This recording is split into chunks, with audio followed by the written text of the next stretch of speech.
नमस्कार, capital TV का खास शो विपक्ष ऑलवेज बेदम देख रहे हैं आप। मैं हूं आपके साथ पूजा। संसद के बजट सत्र का पहला चरण समाप्त हो गया है और इस पूरे चरण में विपक्ष बेदम रहा। कांग्रेस पार्टी सबसे ज्यादा कमजोर नजर आई और राहुल गांधी की सबसे ज्यादा किरकिरी हुई। पहले चरण के समापन के बाद कांग्रेस पार्टी लगातार बैठकें भी कर रही है, चुनावी राज्यों की तैयारियों पर जुट गई थी, पर इसी बीच कांग्रेस में गजब का ड्रामा भी देखने को मिला। असम प्रदेश कांग्रेस कमेटी के पूर्व अध्यक्ष भूपेन बोरा ने पहले इस्तीफा दिया। इस्तीफे के बाद जबरदस्त हलचल हुई, पर पार्टी आलाकमान के दखल के बाद बोरा ने अपना इस्तीफा वापस ले लिया। बताया जा रहा है कि इस्तीफा देने के बाद गौरव गोगोई सहित कई वरिष्ठ कांग्रेस नेताओं ने बोरा से उनके आवास पर मुलाकात की, मान मुनव्वल किया गया। उसके बाद बोरा ने यू टर्न ले लिया। तो कांग्रेस में क्या कुछ चल रहा है आपको बताएंगे, पर कांग्रेस को लेकर इंडी अलायंस में कुछ भी ठीक नहीं चल रहा। मुद्दों को लेकर अलग अलग पार्टियों में टकरार है, साथ ही एसआईआर को लेकर भी अखिलेश यादव की हवा टाइट है। तो कैसे विपक्ष है बेदम, आपको बताएंगे। चर्चा के लिए मेरे साथ स्टूडियो में मौजूद हैं कैपिटल टीवी के editor in chief doctor Manish Kumar और एग्जीक्यूटिव एडिटर राजीव जी। सर, आप दोनों का बहुत बहुत स्वागत है। धन्यवाद। सर, क्या कुछ खिचड़ी पक रही है कांग्रेस पार्टी में? भाई, कांग्रेस पार्टी तो लग रहा है कि समय के साथ साथ बिल्कुल तबाह। राज्यों में क्या हो रहा है, दिल्ली में क्या हो रहा है, किसी को सारे लोग बेखबर हैं। आप ये देखिए कि राजनीति है ये, जैसे वो कहावत है ना कि जो निकला हुआ तीर और मुंह से निकली हुई जुबान, वो वापस नहीं उसका इंपैक्ट हो जाता है। तो इस तरीके से दो एक ईस्टर्न इंडिया से और दूसरा साउथ इंडिया से राहुल गांधी के ऊपर जो है जो वर्बल जो है गोला जो है वो फेंका गया। ये भूपेन बोरा साहब, इन्होंने इस्तीफा तो वापस ले लिया, लेकिन जो बातें उन्होंने कह दी उसका क्या करेंगे? उन्होंने क्या कहा? आत्मसम्मान और कार्यप्रणाली, यही कारण है ना। तो आत्मसम्मान का मतलब यह हो गया कि सबकी बेइज्जती हो रही है, वो तो हो ही रहा है। ये कोई पहला आदमी तो नहीं है। वहां का जो मुख्यमंत्री है भारतीय जनता पार्टी का, इसी बेइज्जती की वजह से, आत्मसम्मान की वजह से ही तो कांग्रेस उसने छोड़ी। आत्मसम्मान तो शशि थरूर का भी खत्म हो रहा है, आत्मसम्मान तो मणिशंकर अय्यर का खत्म हो गया, आत्मसम्मान उस तमाम लोग जो छोड़ के जा रहे हैं और जो लोग यहां पे हैं उस सब लोगों का। तो ये आत्मसम्मान जो है उसको ठेस पहुंचाने का काम कौन कर रहा है? तो राहुल गांधी कर रहे हैं। कार्यप्रणाली क्या है? कार्यप्रणाली ये है कि भाई ऐसा है कि सारा पावर जो है वो डिसीजन मेकिंग का वो राहुल गांधी रखेंगे और एक बूढ़े आदमी को जो है अध्यक्ष बना करके रखेंगे।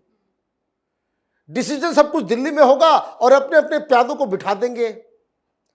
तो स्टेट लेवल पे जो प्रॉब्लम है वो प्रॉब्लम को उन्होंने अंकित कर दिया और ये कहा हम नहीं जाएंगे, हम तो हम जा रहे हैं।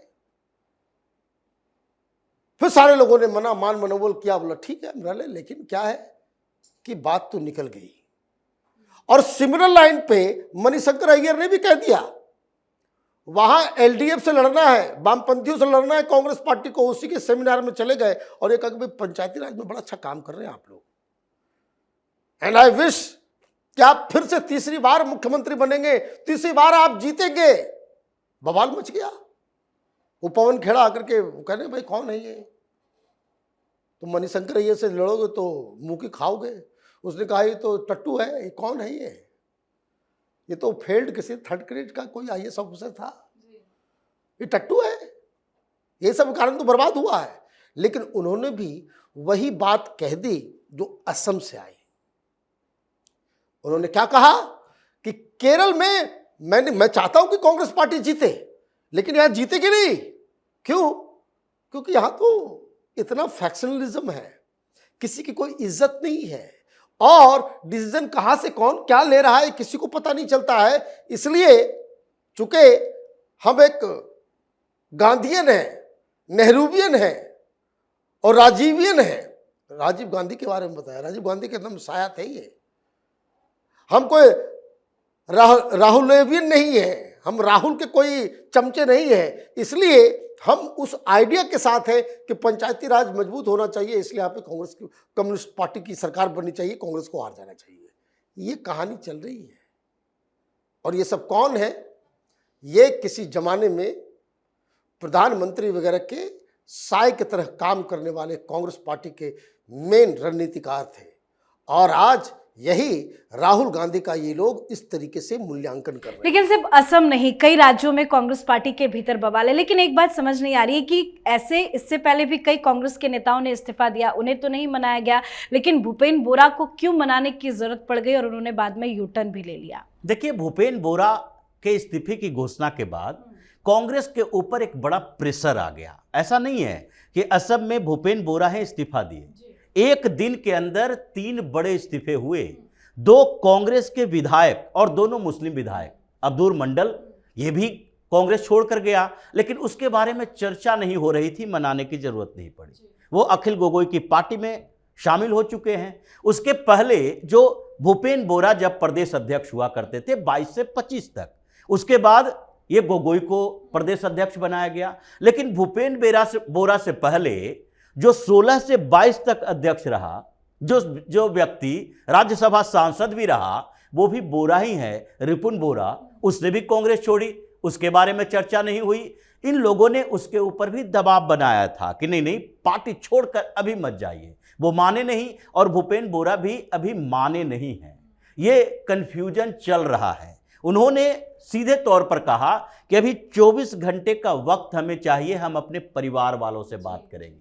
ये वहां के जो कांग्रेस के नेता सामने आए, बोले नहीं उन्होंने तो इस्तीफा वापस ले लिया, लेकिन वो बार बार यही कह रहे हैं कि अभी 24 घंटे का वक्त चाहिए। और 24 घंटा बहुत समय होता है, क्योंकि हिमंता बिस्वा शर्मा ने उनके इस्तीफे के बाद कहा कि हम आज या कल 2 दिन के भीतर उनसे मुलाकात करेंगे। और उन्होंने कहा था कि एक last Hindu warrior leader, Hindu नेता जो कि कोई भी राजनीतिक परिवार से नहीं आता है, वो कांग्रेस में था और वो छोड़कर चला गया, हम कटसी मुलाकात करेंगे। यानी कि असम में कांग्रेस में इस्तीफों की झड़ी लगी हुई है। 1-2 पूर्व प्रदेश अध्यक्ष नहीं, गौरव गोगोई जब से गए हैं कई नेता बाहर जा रहे हैं, क्योंकि गौरव गोगोई के पास डिसीजन लेने की वही ताकत है जो राष्ट्रीय अध्यक्ष के तौर पर मल्लिकार्जुन खड़गे के पास है। इसीलिए समस्याएं चल रही है। समस्या कांग्रेस की इससे भी बड़ी है कि ये छोटे मोटे ये लीडर चले जाएंगे, कहीं चुनाव हार जाएंगे, जीत की संभावना भी नहीं है, लेकिन राहुल गांधी चले जाएंगे तो उसकी संभावना कहां मिलेगी। और इसी बात को लेकर चर्चा चल रही है। मीटिंग में बात इन लोगों की नहीं, बल्कि बात यह हो रही है कि राहुल गांधी को डिफेंड कैसे किया जाए, राहुल गांधी को बचाया कैसे जाए। और एक ही उपाय है, क्योंकि अब सुप्रीम कोर्ट में भी कुछ नहीं हो सकता। लेकिन क्या राहुल गांधी को बचाया जा सकता है? क्योंकि खबर यह भी है कि बीजेपी में भी लगातार मीटिंग्स हो रही है कि राहुल गांधी के खिलाफ कोई बड़ा एक्शन लिया जाए। बिल्कुल एक्शन की तैयारी चल रही है, इसलिए तो ये प्रेशर में आ गया। अगर भारतीय जनता पार्टी में मीटिंग नहीं चली होती, अगर भारतीय जनता पार्टी के अंदर से नेता ये बोल न चुके होते कि नहीं अब राहुल गांधी को बख्शा नहीं जाएगा, कांग्रेस इस लाइन पर चलती ही नहीं। इन लोगों के पास सारे ऑप्शन खत्म हो गए, क्योंकि पिछले 2-3 दिनों से जब बैठक हुई उसमें लीगल टीम के साथ बैठक हुई। उन लोगों ने कहा भाई संसद की कार्रवाई होगी, सुप्रीम कोर्ट भी कुछ नहीं कर सकता, इससे कोई फर्क नहीं पड़ेगा, फायदा नहीं होगा, आपको संसद में ही लड़ना पड़ेगा। इसका एक ही उपाय है, और उपाय यही है कि स्पीकर उस मोशन को अभी एक्सेप्ट न करें। और इसके लिए प्रेशर पॉलिटिक्स, प्रेशर डालना पड़ेगा आपको। जैसे ईडी की टीम जब आपके घर पे आई थी, यानी नोटिस भेजा था, तो आपने प्रेशर क्रिएट किया, आगे ईडी की टीम थोड़ी सोई हुई है। उसी तरीके से किसान आंदोलन, ये जो आजकल मीटिंग चल रही है राहुल गांधी के किसान संगठन के नेताओं के साथ, वो यही प्रेशर क्रिएट करना है कि अगले चरण में जो बजट का अगला चरण होने वाला है, यानी कि 9 मार्च तक, उससे पहले एक मूवमेंट, एक आंदोलन खड़ा करो और किसान नेताओं को सामने लाओ। कम से कम इधर उधर प्रोटेस्ट होना चाहिए, ताकि सरकार पर दबाव बने कि अभी अगर राहुल गांधी के खिलाफ कोई कड़ी कार्रवाई की, कड़ा एक्शन लिया, तो हो सकता है ये बवाल और बड़ा क्रिएट हो जाए, कांग्रेस भी मैदान में उतर जाए। इसीलिए अभी इन लोगों के पास एक ही ऑप्शन है, सरकार को मनाओ या फिर सरकार को मजबूर करो, नहीं तो फिर राहुल गांधी की बर्खास्तगी का ऑर्डर सामने आ जाएगा। लेकिन सर, अगर राहुल गांधी के खिलाफ कोई बड़ा एक्शन होता है, जिसकी पूरी उम्मीद नजर आ रही है, तो ये विपक्ष के जो बाकी पार्टियां हैं, बाकी दल है, क्या राहुल गांधी के समर्थन में खड़े होंगे? देखिए, आप हम लोग कांग्रेस पार्टी के असम के लीडर ये भूपेन बरुआ के बारे में बात कर रहे हैं, तो एक आर्टिकल कल आ गया था संजय बरुआ का। उन्होंने टेलीग्राफ में एक आर्टिकल लिखा और उसका लब्बो लुभाव समझ लीजिए वो क्या है। एक व्यक्ति जो कांग्रेस के प्रधानमंत्री का साय के तरह 5 साल तक रहा, मीडिया एडवाइजर, वो किताब आपको याद होगा एक्सीडेंटल प्राइम मिनिस्टर, तो संजय बारू ने लिखा। तो संजय बारू साहब ने क्या कहा? उन्होंने कहा कि now it is time for Mamata Banerjee to lead India alliance. इस राहुल गांधी से नहीं हो पाएगा। और यह आर्टिकल आया और सागरिका घोष ने उसको सबसे पहले आगे फॉरवर्ड किया। अब इसका मतलब क्या हुआ? इसका मतलब टीएमसी के द्वारा बकायदा लिखवाया गया ये आर्टिकल। सबका राजनीतिक व्यक्ति नहीं, ये लोग कहां से क्या होंगे, वो तो किताब लिखने के बाद से उनके रिश्ते कांग्रेस पार्टी से खत्म हो गए। तो कांग्रेस के बाद जो नेक्स्ट वायबल ऑप्शन लोगों को नजर आ रहा है, देखिए शत्रुघ्न सिन्हा भी चला गया वहां, तो यशवंत सिन्हा भी चला गया, सारे लोग दरबार में पहुंच रहे हैं। तो ये ममता बनर्जी 2029 के अंदर प्रधानमंत्री बनेगी और उनका पूरा व्याख्या किया गया है कि जमीन से जुड़ी हुई लीडर है, वो ऐसा ही लीडर जो है वो लीड कर सकता है। मतलब दो चीजें, मेरे जैसा आदमी तो दो चीज निकालेगा। अगर बैठा करके लिखवाया गया है बारू साहब से, तो इसका मतलब ये है कि ममता बनर्जी ने सोच लिया है कि अभी चुनाव हार रहे हैं, सीएम बनने की जरूरत नहीं, अब पीएम की तैयारी जो है दिल्ली में जाके करनी चाहिए। एक नंबर 2, जो सवाल आप कर रही हैं कि राहुल गांधी से लोग फ्रस्ट्रेट हो गए हैं, इसलिए ये जो अविश्वास प्रस्ताव आया, टीएमसी साथ में नहीं है। बहुत उधेर बून के बाद वो मुस्लिम पॉलिटिक्स और बहुत सारी चीजें जुड़ी हुई है यूपी को लेकर के, इसलिए अखिलेश यादव भी आए। लेकिन एक बात तो तय है कि राहुल गांधी की इस तमाम उद्दंडता में, आप देखिए, आप उस बाइट को ध्यान दीजिए। राम गोपाल यादव ने जिस तरीके से कैमरे पे कहा था कि प्रधानमंत्री के सीट के पास जाकर के महिलाओं को खड़ा होना ये बिल्कुल नाकाबिले बर्दाश्त है, ये अपने आप में बता रहा है कि राहुल गांधी की पकड़ इंडी गठबंधन, भाई लास्ट कब इंडी गठबंधन की बैठक हुई है बड़े नेताओं की? वो पार्लियामेंट कोऑर्डिनेशन के अलावा कि भाई पार्लियामेंट का कोऑर्डिनेशन हो रहा है, आज क्या सवाल करना है, वो अलग, वो टेक्निकल ये है।